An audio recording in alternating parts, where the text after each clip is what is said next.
Hi friends, welcome to another video of CSIR NET Biochemistry Unit 1 and Part 9।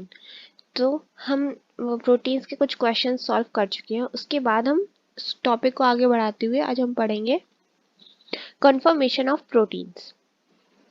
Conformation का मतलब होता है shapes. तो आज हम पढ़ने वाले कन्फर्मेशन या shapes of protein. The arrangement of atom in protein is called conformation. The arrangement मतलब एटम्स का अरेंजमेंट प्रोटीन्स में जिस तरह से होता है, जिस वे में होता है, जिस तरीके से एटम्स अरेंज रहते हैं उसे हम कन्फर्मेशंस कहते हैं। The arrangement is easy because atoms can move without breaking bond. इनके जो अरेंजमेंट होता है वो बहुत ज़्यादा इजी होता है क्योंकि बॉन्ड ब्रेक नहीं होते, उसके बाद भी ये बहुत ज़्यादा जो है वो मूव कर जाते हैं। अब जैसे कोई लीनियर फॉर्म का प्रोटीन है, उसमें जो अमीनो एसिड्स जुड़े हुए हैं उनको अगर किसी फर्दर वो करना है, मॉडिफिकेशन करना है, तो वो अपने बॉन्ड्स को ब्रेक नहीं करते हैं, ब्रेक होते नहीं है, वो इजीली फोल्ड कर लेते हैं अपने स्ट्रक्चर को। There are 4 types of conformation of proteins: primary conformation, secondary conformation, tertiary conformation and quaternary conformation। तो हम प्राइमरी स्ट्रक्चर को देख लेते हैं, प्राइमरी कंफर्मेशन को। प्राइमरी स्ट्रक्चर में क्या है? If amino acid is linear form then is called primary structure. तो प्राइमरी स्ट्रक्चर बहुत ही ईजी होता है, ये लीनियर फॉर्म में होता है, तो लीनियर फॉर्म वाली प्रोटीन को हम प्राइमरी स्ट्रक्चर कहेंगे। सेकेंडरी स्ट्रक्चर क्या होता है? If further modification or if further modification or rearrangement in primary structure then it called secondary structure of protein। जब प्राइमरी लीनियर स्ट्रक्चर में कोई मॉडिफिकेशन होता है या इन अमीनो एसिड्स का रीअरेंजमेंट होता है तो इसके स्ट्रक्चर में हल्का सा चेंज आ जाता है, इस चेंज को हम कहते हैं सेकेंडरी स्ट्रक्चर ऑफ प्रोटीन। इसके बाद आता है टर्सरी स्ट्रक्चर। तो if in secondary structure further modified or rearranged then it will convert in 3D structure। जब secondary structure जो होता है उसमें further modification होता है या rearrangement होता है तो ये जो secondary structure है वो 3D structure में convert हो जाता है। फिर इस 3D structure को जो कहते हैं tertiary structure कहते हैं। फिर आता है फोर्थ है हमारा quaternary structure। quaternary structure में क्या होता है? more than 2 polypeptide chains make complex structure, this is called quaternary structure।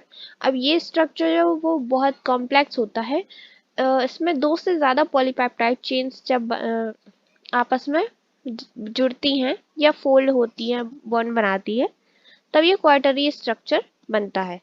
And ये इस टाइप का कुछ दिखाई देता है, इनमें कुछ हेलिक्स वगैरह इस टाइप से फोल्डिंग में अरेंजमेंट रहते हैं, ये बहुत कॉम्पैक्ट दिखाई देता है। उसके बाद प्राइमरी स्ट्रक्चर बहुत इजी होता है, लीनियर फॉर्म में होता है। तो अब हम देखेंगे सेकेंडरी स्ट्रक्चर ऑफ प्रोटीन, इसको हम डिटेल से पढ़ लेते हैं।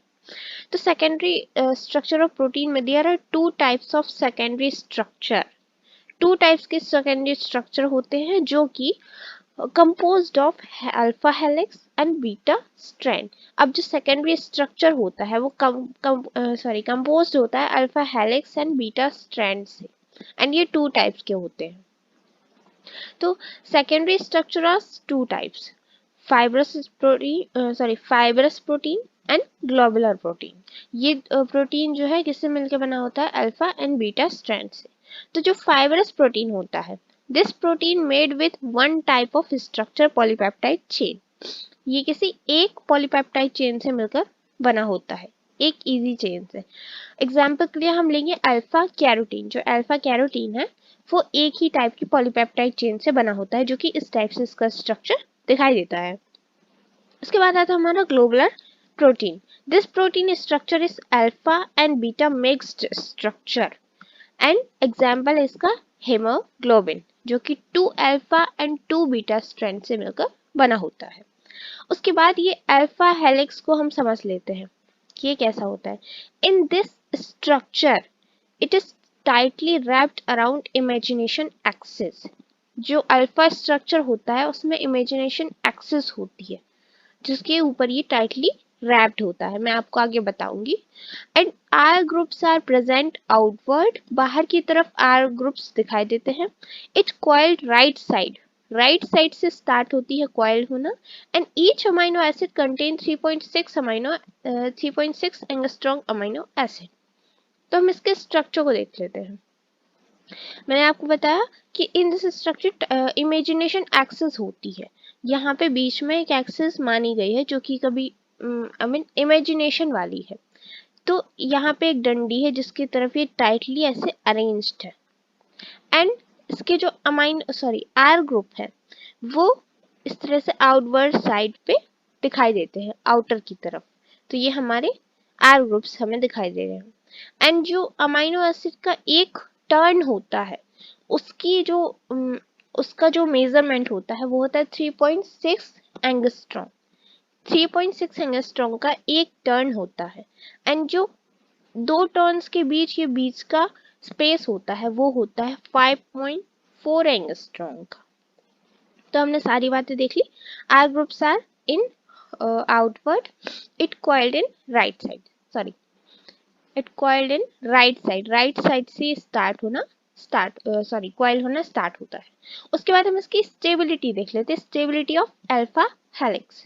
तो क्या होता है, फर्स्ट अमाइनो एसिड का NH group bonded with fourth amino acid का कार्बोनिल ग्रुप। जो फर्स्ट अमाइनो एसिड का NH ग्रुप होता है वो फोर्थ अमाइनो एसिड के कार्बोनिल ग्रुप से बॉन्ड बनाता है, हाइड्रोजन बॉन्ड बनाता है। तो इस इंट्रासेलुलर स्पेस या इंट्रामोलिकुलर बॉन्ड की वजह से इनकी स्टेबिलिटी जो है वो बहुत ज्यादा होती है, ये स्टेबल होते हैं। तो हमें ये ग्रुप्स याद रखना है कि NH का और फोर्थ अमाइनो एसिड के कार्बोनिल ग्रुप का बॉन्ड होता है जिसकी वजह से ये स्टेबल होते हैं। अल्फा हेलिक्स देखने के बाद हम देखेंगे beta sheet. It is structure like sheet जैसा स्ट्रक्चर होता है। It polypeptide chain is extended in zigzag form में इसकी स्ट्रक्चर होती है। This structure is stable and R group of amino acid are opposite side present. चलिए हम इसका स्ट्रक्चर देख लेते हैं। ये इस टाइप की शीट दिखाई देता है, इस टाइप की शीट हमें दिखाई देती है जो कि जिगजैग फॉर्म में होती है। आपको सभी को पता होगा वो बिजली का आपने साइन देखा होगा, एकदम जिगजैग की तरह होता है, बस वैसा ही ये इसका स्ट्रक्चर भी होता है।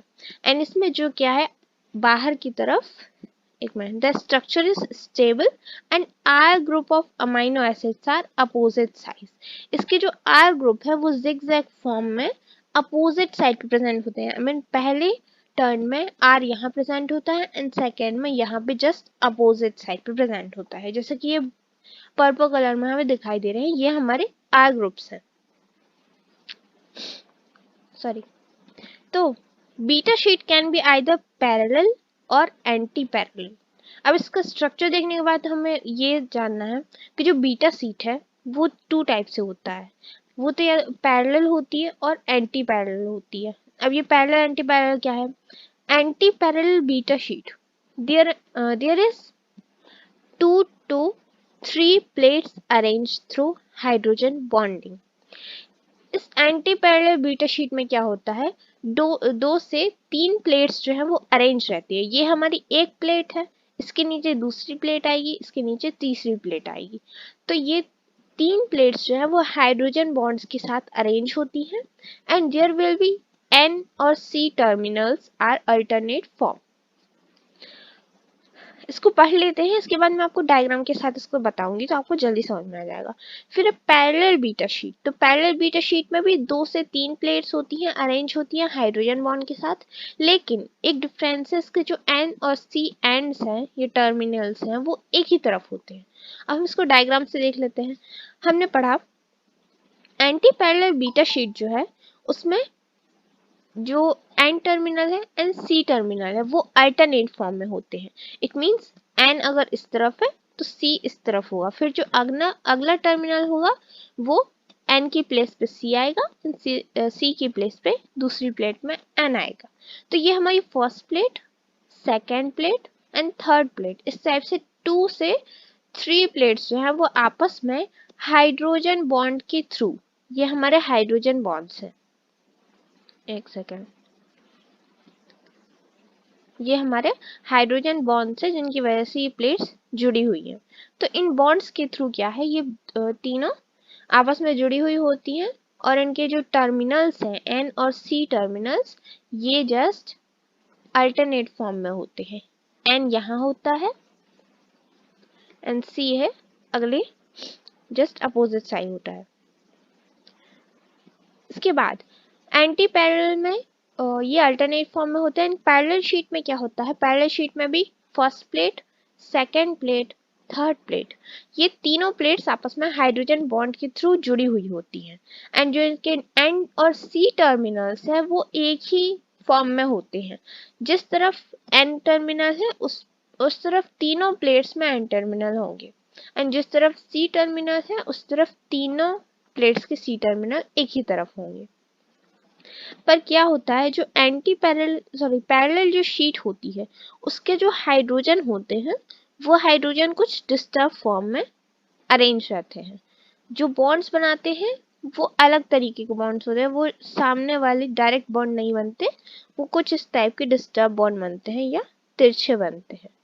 इस टाइप से ये प्लेट्स जो है आपस में हाइड्रोजन बॉन्ड्स के थ्रू जुड़ी हुई होती हैं। सॉरी, आई होप आपको ये प्लेट समझ में आ गई होगी।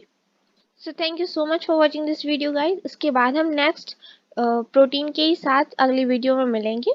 तो तब तक के लिए नेक्स्ट वीडियो में मिलते हैं, तब तक के लिए बाय।